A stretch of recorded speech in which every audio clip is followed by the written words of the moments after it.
Assalamualaikum warahmatullahi wabarakatuh. Perkenalkan, nama saya Muhammad Rabiul Lubab, NIM 2019-14-0112, Prodi Teknik Sipil, Fakultas Teknik dan Ilmu Komputer, Universitas Sains Al-Quran. Nah, di sini saya akan menjelaskan hasil soal yang saya kerjakan. Nah, untuk soalnya seperti ini,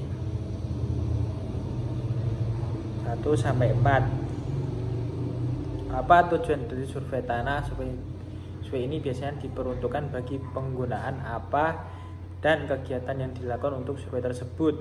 Berapa debit yang diperlukan untuk mengaliri sawah seluas 2000 hektar. Bila untuk mengalirkan air irigasi harus menggunakan saluran primer, saluran sekunder, dan saluran tersier.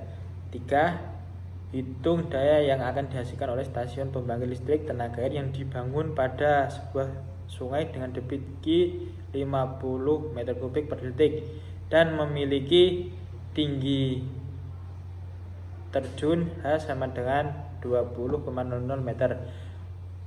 Nomor 4. Rencanakan dan optimal metode alergi sebuah bak pengumpul limbah yang akan memerlukan material yang paling hemat bila alas bak tersebut harus berbentuk bucur sangkar dan volume limbah yang ditampung sebesar 32 meter kubik. Nah, untuk masuk ke nomor 1 saja. Yang pertama, apa tujuan dari survei tanah? Survei ini biasanya diperuntukkan bagi pembangunan apa dan kegiatan apa yang dilakukan untuk survei tersebut.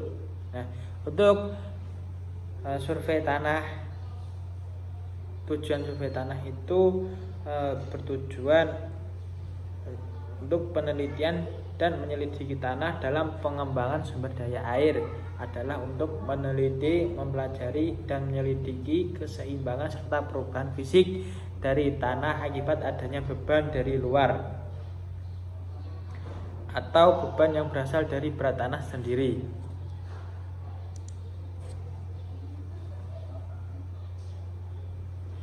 Terus untuk fungsi survei tanah itu biasanya sangat diperlukan untuk perencanaan bangunan atau konstruksi seperti gedung, jalan, jembatan, dan pelabuhan, bendungan, waduk, dan lain-lain yang diperlukan dalam pengembangan sumber daya air.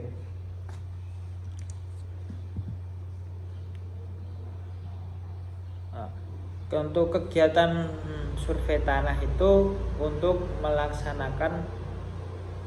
pelaksanaan survei tanah, kegiatan yang dilakukan di lapangan hanya berupa pengambilan contoh tanah, sedang penelitian dan penyelidikan tentang sifat dan kekuatan tanah yang dilakukan di laboratorium.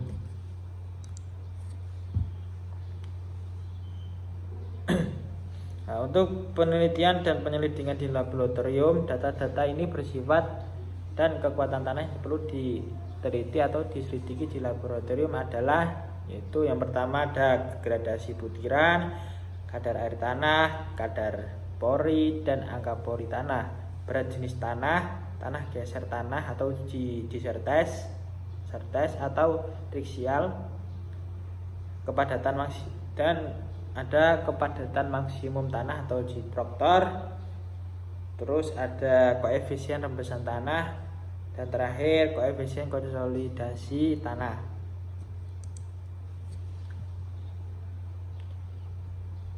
Nah, untuk penelitian dan penyelidikan di lapangan, karena untuk diperlukan penelitian dan penyelidikan diperlukan contoh tanah seperti apa adanya semua, maka pengambilan contoh tanah itu harus diusahakan tidak merubah sifat tanah atau diusahakan mendapatkan contoh tanah asli.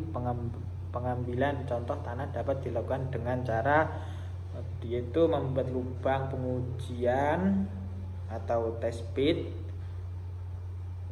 atau membuat lubang pengujian dalam test sieve, atau menggunakan alat pengebor drill machine. 2. Selanjutnya dia bisa menggunakan alat standar penetrasi atau standar penetrasi tes. Dan terakhir itu bisa menggunakan alat sondir.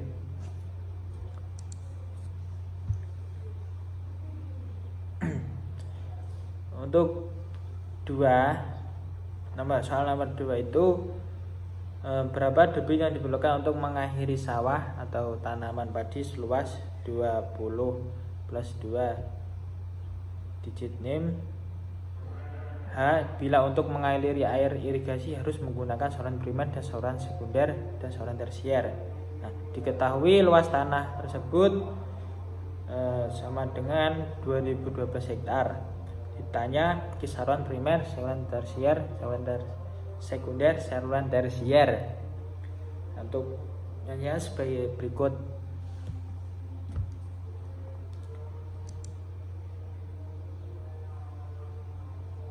Lanjut.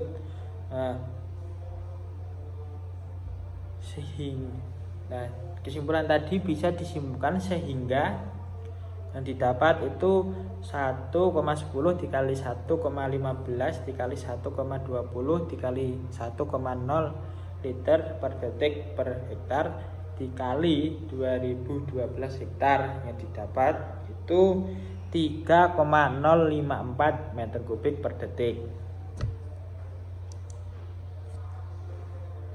Lanjut soal ketiga. Hitung daya yang akan dihasilkan dalam stasiun pembangkit listrik tenaga air yang dibangun pada sebuah sungai dengan debit Q sama dengan 50 plus 2 digit belakang NIM meter kubik per detik dan memiliki tinggi terjun H sama dengan 20,00 meter. Diketahui untuk Q-nya itu ada 50 ditambah 12 sama dengan 6,262 meter kubik per detik dan hanya itu 20 meter.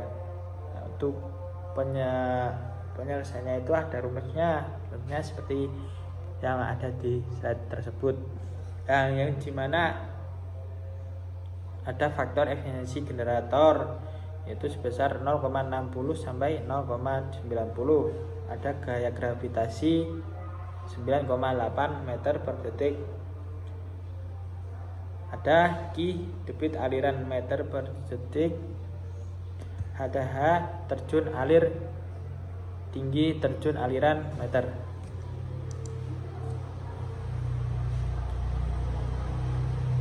Tiga itu ada hitung tadi sehingga yang didapat 0,8 dikali 9,8 meter per detik dikali 62 meter kubik per detik dikali 20 meter sehingga yang didapat 9,72 MW. Nomor 4, rencanakan dengan optimal metodologi sebuah bak pengumpul limbah yang akan memerlukan material yang paling hemat bila alas bak tersebut harus berbentuk bujur sangkar dan volume limbah yang akan ditempuh sebesar 32 ditambah 2 di belakang 5 meter kubik. Nah, diketahui untuk volume dikali 32 untuk mencari volume 32 ditambah 12 sama dengan 44 meter kubik. Nah, untuk yang ditanya itu ukuran baknya. Penjelasannya misalkan tinggi bak itu sama dengan H sisi bujur sangkar alas bak sama dengan A, maka luas permukaan bak 2 dikali A kuadrat ditambah 4 dikali A dikali H. Untuk volume bak A kuadrat dikali H sama dengan 44. Nah, 4 itu hasil dari perhitungan volume tadi. Persamaan fungsi tujuan meminimalkan f a, h sama dengan 2a kuadrat tambah 4ah. Nah, persamaan fungsi kendala g a, h sama dengan a kuadrat h dikurangi 44.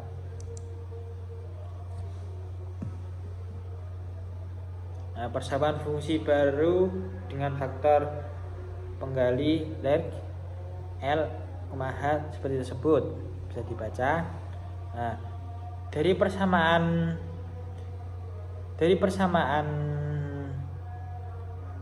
nomor 3 didapat H sama dengan 44,44 per A kuadrat, dan persamaan 2 didapat alfa sama dengan min 4 per A. Dari persamaan 1 didapat 4A plus 4H ditambah 2 alfa AH sama dengan 0.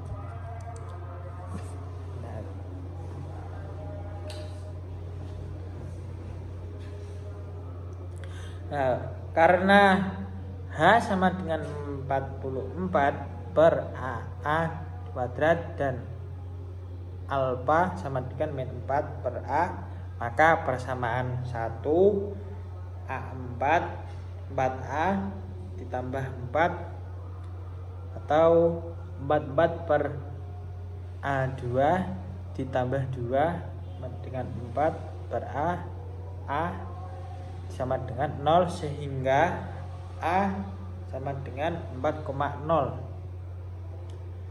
dan hanya itu 44 dibagi 4 kuadrat sama dengan 2,75, dan ukuran baknya itu berarti 4 dikali 4 dikali 2,75.